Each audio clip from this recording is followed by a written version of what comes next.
स्वागत है आप सभी का आपके अपने चैनल ITI नेशनल क्लासेज में। जैसा कि आप जानते हैं कि यूपी बोर्ड का रिजल्ट आ चुका है और बहुत सारे लड़के हाई स्कूल भी पास कर रहे हैं।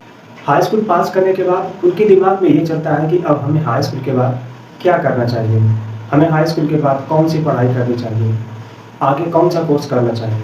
जैसा कि आप देख रहे हैं कि आज का मेरा टॉपिक है हाई स्कूल के बाद क्या करें, तो इसी टॉपिक पे आज हम बात करने वाले हैं। तो चलिए आज के वीडियो को स्टार्ट करते हैं। देखिए, हाई स्कूल पास करने के बाद आपके पास दो रास्ते होते हैं। दो रास्ते मैंने इसलिए बोला क्योंकि बहुत सारे स्टूडेंट होते हैं जिनकी आर्थिक स्थिति नहीं सही होती है, तो वो प्राइवेट जॉब की तरफ भागते हैं।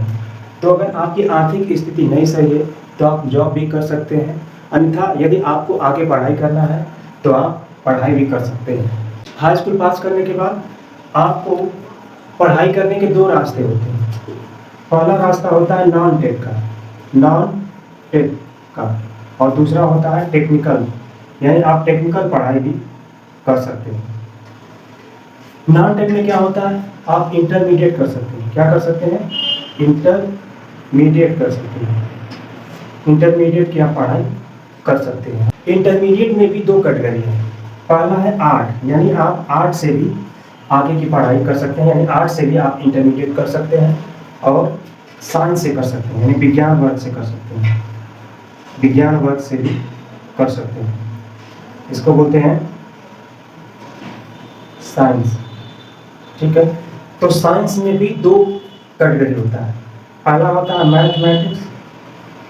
मैथ और दूसरा होता है बायोलॉजी। तो आप बायोलॉजी से भी आप कर सकते हैं। अब अगर आपको मैथ से पढ़ना है तो मैथ के साथ आपको फिजिक्स भी पढ़ना पड़ता है, केमिस्ट्री भी पढ़ना पड़ता है और हिंदी भी पढ़ना पड़ता है और इंग्लिश भी पढ़ना पड़ता है। उसी तरह से बायोलॉजी के साथ आपको हिंदी, इंग्लिश, केमिस्ट्री और फिजिक्स सारे सब्जेक्ट पढ़ने पड़ते हैं। अब आ जाइए आर्ट में, तो आर्ट में आपको बहुत सारे सब्जेक्ट होते हैं, जैसे आपका इतिहास हो गया, भूगोल हो गया, नागरिक शास्त्र हो गया, समाज शास्त्र हो गया। तो ये सारे सब जितने भी सब्जेक्ट हैं वो आर्ट की श्रेणी में आते हैं। अब बात करते हैं टेक्निकल क्षेत्र में। तो टेक्निकल क्षेत्र में आप अगर जाना चाहते हैं तो आपके पास दो रास्ते, ठीक है। पहला, या तो आप ITI कर सकते हैं या दूसरा आप पॉलीटेक्निक कर सकते हैं। ठीक है, पॉलीटेक्निक कर सकते हैं। तो ये है टेक्निकल में आपको जाने का दो रास्ता। तो अगर आप ITI करते हैं तो ITI करने के बाद आप एक ट्रेंड कुशल कारीगर बन जाते हैं और किसी भी क्षेत्र में जिस ट्रेड से आप ITI करते हैं, जैसे बहुत सारे ट्रेड होते हैं, इलेक्ट्रीशियन, फिटर, वेल्डर और कारपेंटर, यानी बहुत सारे इसमें ट्रेड होते हैं। तो अगर संबंधित ट्रेड से अगर करते हैं तो एक आप ट्रेंड कारीगर बन जाते हैं और किसी भी कंपनी में आप जाके काम कर सकते हैं। अच्छी नौकरी, गवर्नमेंट जॉब में भी आप फॉर्म अप्लाई कर सकते हैं। पॉलिटेक्निक करते हैं तो पॉलिटेक्निक में भी इंजीनियरिंग की बहुत सारी ब्रांच होती हैं, जैसे इलेक्ट्रिकल ब्रांच होती है और मैकेनिकल ब्रांच होती है, सिविल ब्रांच होती है। तो इन सब ब्रांचों से आप पॉलिटेक्निक भी कर सकते हैं। पॉलिटेक्निक करने के बाद आप आगे चल के BTech भी कर सकते हैं, यानी अन्य कोर्सेज आप कर सकते हैं, या आगे चल के आप तैयारी भी कर सकते हैं या प्राइवेट जॉब भी कर सकते हैं।